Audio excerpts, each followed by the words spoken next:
What is going on, everybody? I am the FD Guru, bringing to you guys a NFL Week 7 main slate video. As usual, I will be discussing some of my favorite value plays for Sunday. One play for each position, but I'm really going to dive in a little deeper than that. There's a lot of guys that jump out to me. We have 6 games in the early slate. The early slate doesn't look nearly as good as the afternoon games. 4 games in the afternoon games. We'll take a look at the numbers in just a second. But as usual, I'm doing a free Guru credit code in this video for my website. 15 free credits. All I ask of you is you like the video and make sure you are subscribed for all future videos. I do appreciate it, as always. So going into the slate here, it's a pretty ugly one, honestly, in terms of, scoring. We have those 6 games at the 1 o'clock Eastern window. Only 2 of them touch 40 for the over-under. The Colts and Browns. You got the Bills and Patriots reaching 40.5.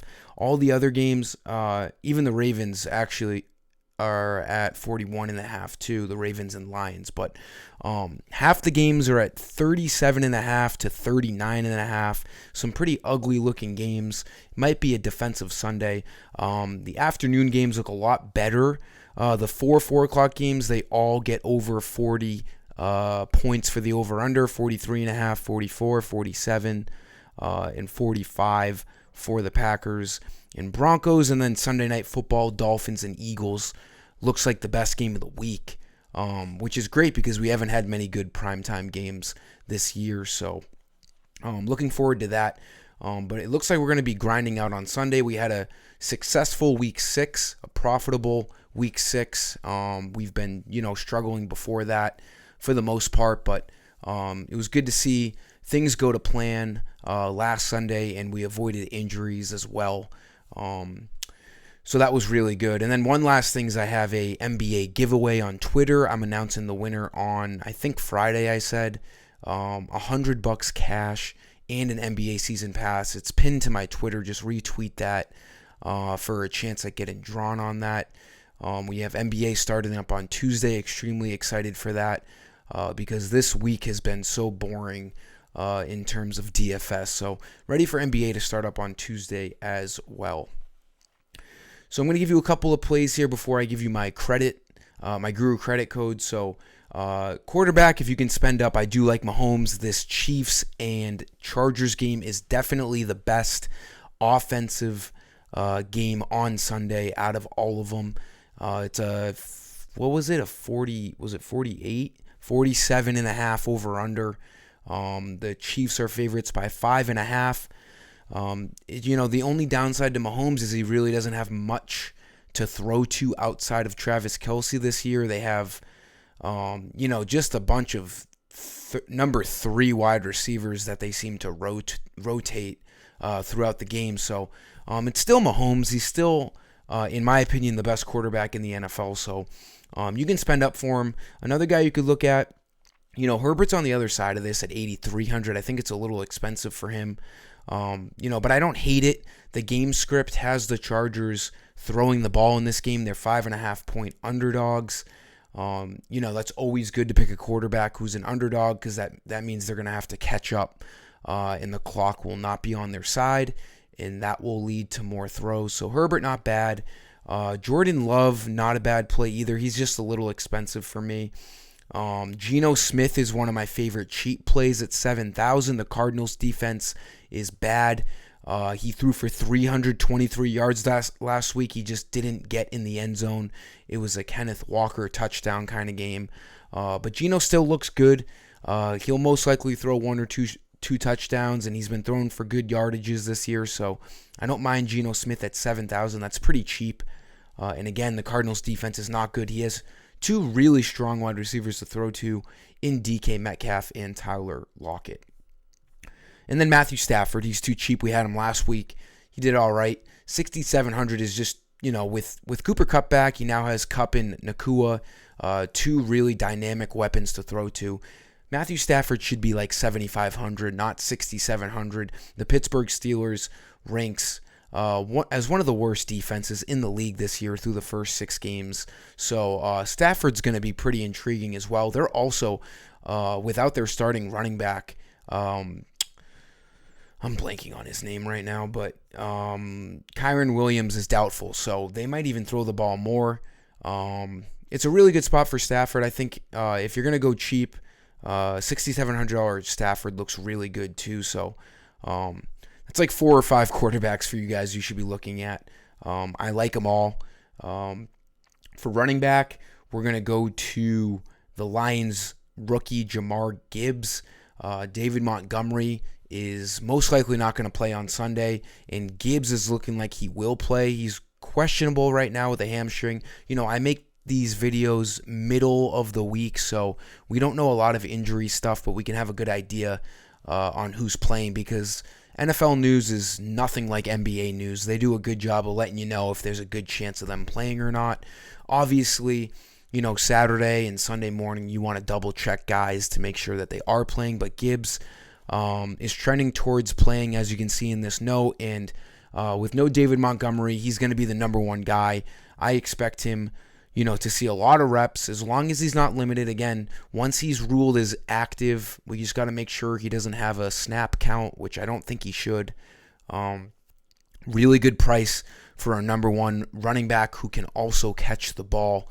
Jahmyr Gibbs stands out to me. The only negative here is that it's a pretty bad matchup against that Ravens defense in Baltimore.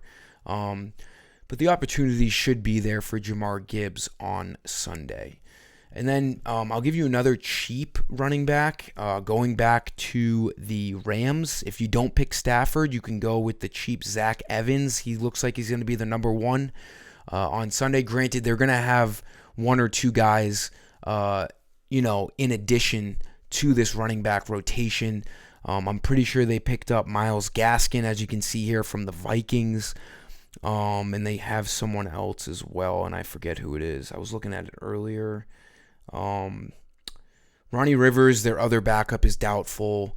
And then they have Royce Freeman, too, who they just signed to the active roster. So you got Royce Freeman, you got Zach Evans, and you got Myles Gaskin. So that could just end up being a mess.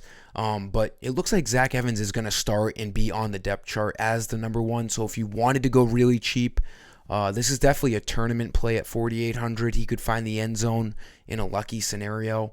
But he should get some extra reps. He saw the reps ahead of Freeman and Gaskins last week, so Zach Evans could be a nice cheap punt play.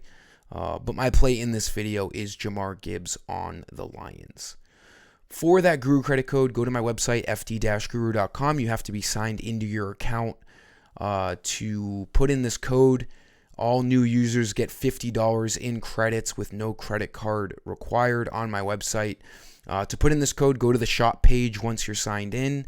These Guru credits get you all content from my website.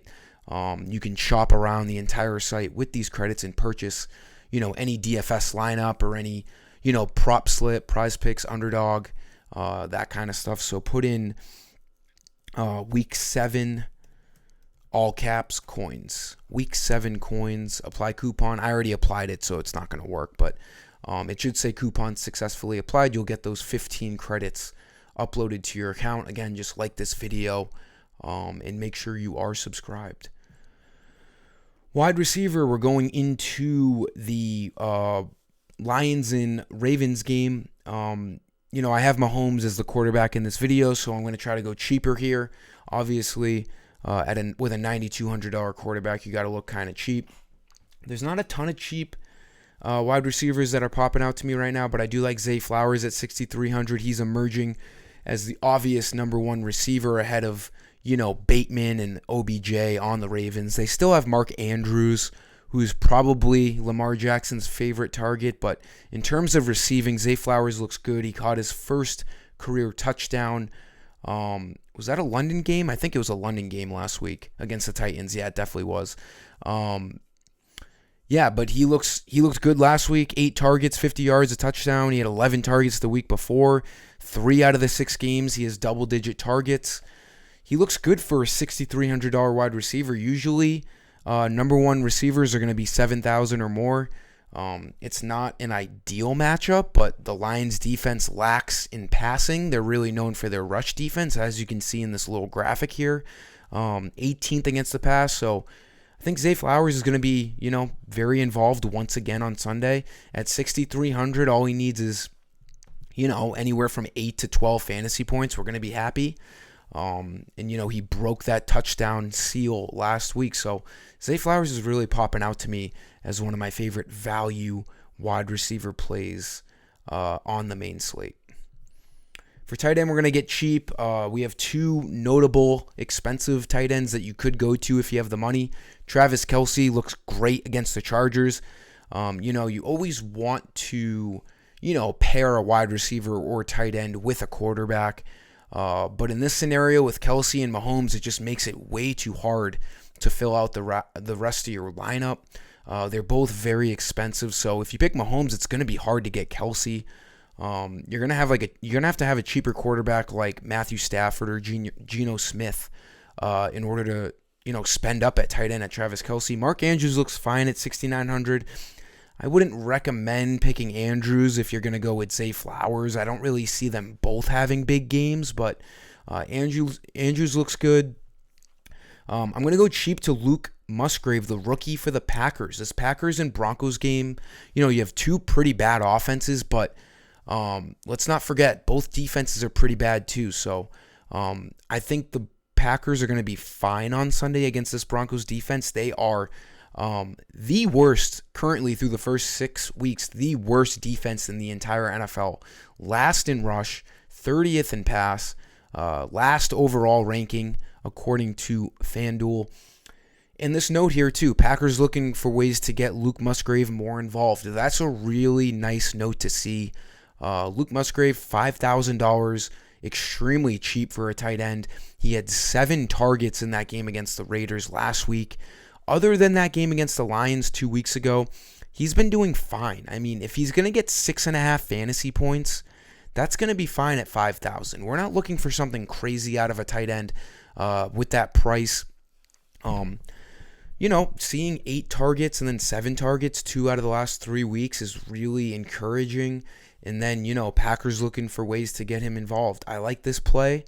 It's a great matchup. He's the number 1 tight end. They really haven't gone to the other tight end on this team. He's their rookie. They're going to get him more involved. It's a good play. You could even put him in cash games if you want to. It's a good spend down. You get to spend up somewhere else. He's definitely popping out to me at tight end. And then for defense, we picked the Bucs last week. They're just cheap. They have an even better matchup this week against the Falcons. I think Desmond Ridder is extremely bad. The rest of that Falcons offense is pretty good too. I still believe in Kyle Pitts. I just don't think they use him right. I think Drake London is a great receiver. Bijan Robinson, obviously the sky's the limit. Desmond Ridder is the one guy I do not believe in. Borderline should still have Marcus Mariota in my opinion, but this Falcons offense just doesn't have it with Ridder at the helm. I think the Buccaneers defense should be fine this week. Let's go back to the odds here. I'm pretty sure, let's see, they're the 1 o'clock game. Yeah, one of the lowest over-unders of the week, 38.5. They're favorites. They're at home. It should be a low-scoring game. I think the Buccaneers defense has no problem holding down this offense. I'm really just worried about Bijan Robinson. Good cheap price though, $4,000. As I say in every video, I don't like spending up too much on defense. I mean, look at last week. The one time I recommended a high defense in the San Francisco 49ers, it ended up not paying off. So, try to save money whenever you can with defense. I'd way rather spend up more on the players. That'll do it for this video, guys. Hopefully these plays help you out. Like this video, put in that Guru Credit code for those free credits, and let's have a big Sunday. We have NBA rolling around next week, so let's get those bankrolls up, and let's have ourselves a Week 7. Until next time, I am the FT Guru, and I'm signing off.